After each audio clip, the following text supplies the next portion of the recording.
अगला जो मैनेजमेंट हमें सीखना है वो है ई फॉर एफर्ट मैनेजमेंट, यानी कि हमें एफर्ट्स भी करने चाहिए, मेहनत भी करनी चाहिए। कई बार लोग क्या करते हैं, हमारी सेमिनार के अंदर आते हैं कि ना हमें सफलता की कोई कुंजी बताएंगे, कुछ ऐसी कुंजी होगी जिसमें मेहनत नहीं करनी पड़ेगी, रजाई ओढ़ के सो जाएंगे सब अपने आप हो जाएगा। ऐसा नहीं होता जी। पढ़ना लिखना छोड़ पढ़ाई, नकल पे रख आस, सो जा बेटा ओढ़ रजाई रब करेगा पास। ऐसा नहीं होता, ऐसी सफलता प्राप्त ना होती जी। मुझे याद हमारे कॉलेज में ये बड़ा दिवस वेरी फेमस स्लोगन, समुद्र जितना सिलेबस है, नदी जितना पढ़ पाते हैं, बाल्टी पर समझ में आता है, गिलास पर लिख पाते हैं, चुल्लू पर नंबर आते हैं, उसमें डूब के मर जाते हैं। लेकिन अगर एफर्ट्स नहीं करेंगे तो कैसे होगा? भगवान कृष्ण गीता में कह रहे हैं, न ही सुप्तस्य सिंहस्य प्रविशति मुखे मृगा, यानी कि सोए हुए शेर के मुख में तो मृग भी प्रवेश नहीं करता। मतलब खाना खाने के लिए, जीने के लिए प्रयास करना पड़ता है। तो इसीलिए हम एफर्ट्स नहीं करते तो हम आगे नहीं बढ़ सकते। सफलता दूर की बात, इवन अच्छा स्वास्थ्य, अगर आपको अच्छी हेल्थ चाहिए उसके लिए मेहनत करनी पड़ती है।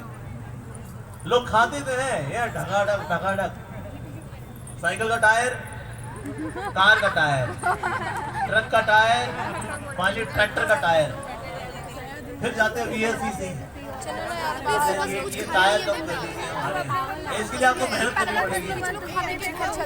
एक दो दिन मेहनत करते हैं या डाइटिंग करते हैं, कोई पराठे ले आया आपके पास, जय हो पराठा जय हो, आज पराठा पाऊंगा कल से नहीं पाऊंगा। आलू, गोभी, मूली, चुकंदर, बहुत सारे वैरायटी पराठों की, कोई भी सामने आ जाए बस पंडिता समदर्शना, हम सारे पराठों को समभाव स्वीकार करते हैं। पर अगर कोई व्यक्ति एफर्ट्स नहीं करता, एफर्ट्स किए बिना हम कुछ नहीं पा सकते, असंभव। इवन ऐसी सेमिनार भी होती हैं जहाँ को सफलता की सीक्रेट्स बताए जाते हैं, पर यहाँ पर आपको कोई ऐसा शॉर्टकट नहीं बताया जाएगा कि भाई बिना मेहनत किए हुए आप सफलता प्राप्त करोगे। नो नो नो, चाहे कोई भौतिक जीवन में हो या आध्यात्मिक जीवन में हो, बिना प्रयास के, बिना एफर्ट्स की सफलता प्राप्त नहीं होगी। बच्चों ने आपने कहानी सुनी होगी कौवे की, वो गया था, देखा पे मट्टी थी, मट्टी पानी बड़ा कम था, फिर जाता था, पत्थर उठा के लेके आता था, इसमें डालता था, धीरे धीरे पानी ऊपर आया, फिर से पानी पी लिया। पर ये एफर्ट्स हैं, एफर्ट्स। सचिन तेंदुलकर अपने एक मैच से पहले पता है कितनी प्रैक्टिस किया करता था? बैटिंग करनी प्रैक्टिस 15,000 शॉट्स, 15,000, 1 2 3, 15,000। बाद में कम हो गए थे because he got very busy, लेकिन 15,000 शॉट्स। तो बिना मेहनत किए हुए, बिना एफर्ट्स किए हुए कुछ नहीं होता। एफर्ट्स के पीछे एक और चीज भी है, एफर्ट्स के पीछे होनी चाहिए इंटेंशन, आपकी भावनाएं कैसी हैं। कई बार होता है जितने मोटिवेशनल स्पीकर्स आते हैं वो ये तो बोल देते हैं, जब तक सफलता को ना प्राप्त कर लो रुको नहीं, लेकिन एक चीज हाईलाइट नहीं करते वो, इस मेहनत के पीछे आपका भाव क्या होना चाहिए, ये भाव नहीं बताते। तो अगर मान लो मोटिवेशनल स्पीकर को कोई उग्रवादी सुन ले, जब तक अपने लक्ष्य को प्राप्त न कर लो रुको नहीं, अच्छा यानी जब तक गया मैं बम ना फोड़ लूं रुकना नहीं है। अरे भाइयों, मोटिवेशनल स्पीकर को मैंने सुना अभी, उसे बोला जब तक अपने लक्ष्य को प्राप्त कर लो तब तक रुकना नहीं, इसलिए जब तक हम बम ना फोड़ ले तब तक रुकना नहीं है। यलगार। इसीलिए कोई भी अगर एक्शन होगा तो एक्शन के पीछे इंटेंशंस का होना, भावनाओं का होना, ये भी बहुत ज्यादा जरूरी है। जैसे आप सबने एकलव्य की कहानी सुनी है, एकलव्य की, राइट?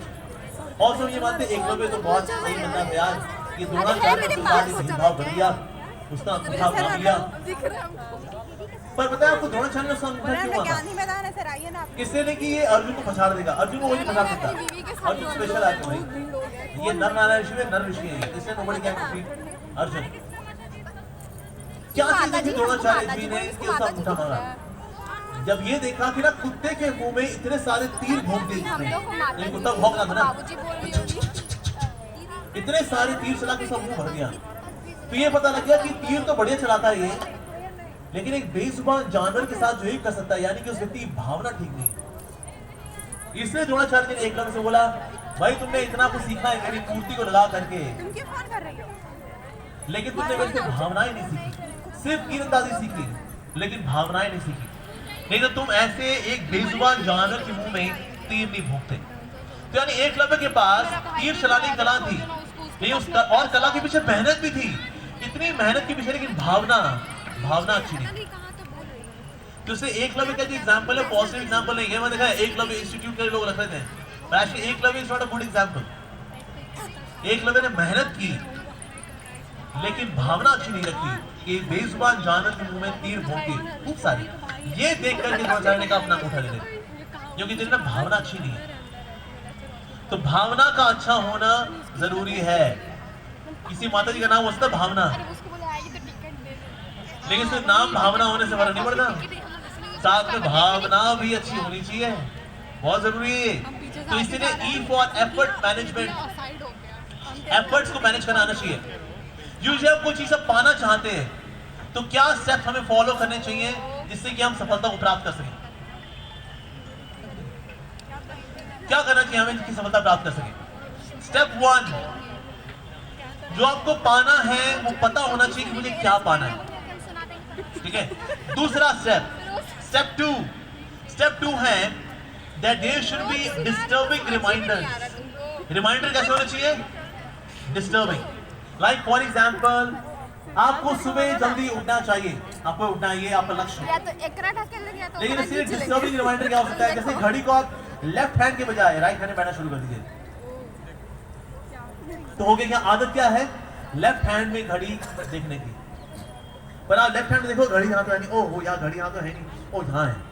पर एक रिमाइंडर हुआ है, भाई साहब सुबह जल्दी उठना चाहिए, रिमाइंडर है ये, रिमाइंडर है ये। इस तरह के डिस्टर्बिंग रिमाइंडर होने चाहिए। फॉर एग्जाम्पल, वैसे हमें राइट हैंड से खाना चाहिए। जब तक अपना लक्ष्य प्राप्त ना करें, आप एक चपाती को लेफ्ट हैंड से खाइए। Now this is very disturbing, left hand से खाना। सो ऐसे डिस्टर्बिंग रिमाइंडर रखने चाहिए। अगर आप साइकिल से कहीं जाते हैं तो उसके आगे ना ईंटें रख दीजिए, बार बार आपको उस ईंट के ऊपर जाना पड़ेगा जब आपको झटका लगेगा। That's disturbing reminder. ये है स्टेप 2। स्टेप 1 क्या था? गोल पता होना चाहिए, लाइफ में करना क्या है। दूसरा, उसके लिए डिस्टर्बिंग रिमाइंडर्स होने चाहिए। तीसरा, उसको करने के लिए मुझे क्या क्या चाहिए ये पता होना चाहिए। चौथा, उसको करना चाहिए। पांचवा, एनालाइज करना चाहिए कि मैं कितना प्राप्त कर पाया, कितना नहीं कर पाया, और जब नहीं कर पाया तो मुझे क्या करना चाहिए था, उसके लिए क्या कमी रह गई, एनालिसिस करना चाहिए।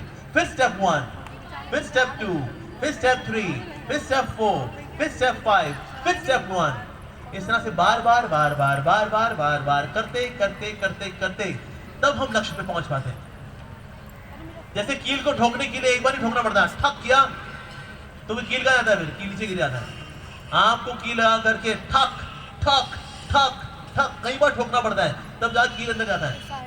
उसी प्रकार से एक बार हमने किया जोश में और विफल हो गए हम, बस छोड़ो यार, हमने बस की नहीं भाई, नहीं होने का भाई, छोड़ो भाई। ना ना ना ना, एफर्ट्स बार बार होने चाहिए। और जो चीज आप स्पिरिचुअली नहीं कर पा रहे अगर, उसको रिचुअली करिए। जैसे यूपी की बेल्ट है ना, यूपी की बेल्ट में कई लोग रामचरितमानस पढ़ जाते हैं, 50-60 बार बाबूजी रामचरितमानस पढ़ गए। कैसे पढ़ गए? एक रिचुअल में ले आए, नहा धो करके बाबूजी 15 मिनट रामचरितमानस पढ़ेंगे। ना ना ना ना ना ना ना ना ना ना ना ना ना ना ना ना सियावर राम जय जय राम, ना ना ना ना ना ना ना ना ना ना ना सियावर राम जय जय राम, सियावर राम जय जय राम। करते करते ऐसे 15-20 मिनट हर रोज करते करते करते करते रामचरितमानस 50 बार पढ़ गए बाबूजी। अरे भाई साहब, यानी कंसिस्टेंसी इज वेरी इंपॉर्टेंट। आप जो भी कार्य करें भले कम करें, लेकिन कंसिस्टेंटली करें। हमारे प्रभुपाद जी बोला करते थे, थिंक बिग स्टार्ट स्मॉल। बड़ा सोचिए और छोटे से शुरुआत करिए। लेकिन आप बड़ा ही सोचेंगे लेकिन बड़े शुरुआत करेंगे, फिर बड़ा नहीं कर पाएंगे, फिर आपको उदासी होती है। तो एफर्ट मैनेजमेंट का एक और फंडा क्या है? Think big start small. अगर आप अभी 8 बजे उठते हैं, लेकिन आपको चाहिए कि आप 4 बजे उठें, क्या लोग कहते हैं बस कल से 4 बजे उठेंगे, और अगले 4 बजे उठ भी जाते हैं, उससे अगले दिन 8 बजे आए। अरे यार एक दिन हुआ, उसके बाद हुआ नहीं भाई। Sir think big but start small. अगर आप 8 बजे उठते हैं, अब अगले 1 महीना 7 बजे उठिए, उसका अगला 1 महीना 6:30 बजे उठिए, उसका अगला 1 महीना 6 बजे उठिए, उसका अगला 1 महीना 5:30 बजे उठिए, उसका अगला 1 महीना 5 बजे उठिए। तो इससे छोटे छोटे चेंजेस जब होते हैं वो ज्यादा टेंजिबल होते हैं, वो ज्यादा पक्के होते हैं। So E stands for effort management. S क्या था? Self management. ई है effort management. Now C is company management.